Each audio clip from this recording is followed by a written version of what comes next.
So most of the patients in most of the patients, the fatty liver is detected by a routine ultrasound in the outpatient basis. Like I said, ultrasound detects only once there's more than 30% of the liver is replaced by fat. But once a person has fatty liver, how do we differentiate whether he has NASH, non-alcoholic steatohepatitis or not? Because NASH is a much more serious form of fatty liver with very serious implications.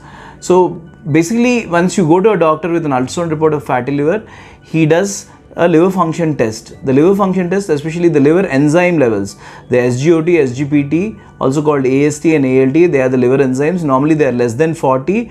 If the liver enzyme levels are elevated, that means these enzymes which should be inside the liver cells, because of increased injury, they are breaking down and the blood levels of these enzymes are increasing.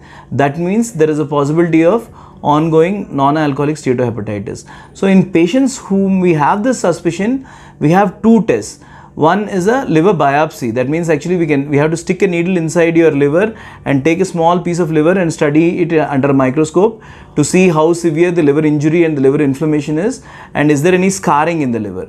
But of course, this is an invasive test because you have to poke the liver. There is always a risk of bleeding and all that. So we have a simple test called liver elastography or fibroscan, which can actually non-invasively, we just put a probe on top of your liver, it sends some waves into the liver and finds out the stiffness of your liver. So by this stiffness, you can categorize how severe your NASH is, and is your liver getting progressively more fibrosed and progressing to liver cirrhosis.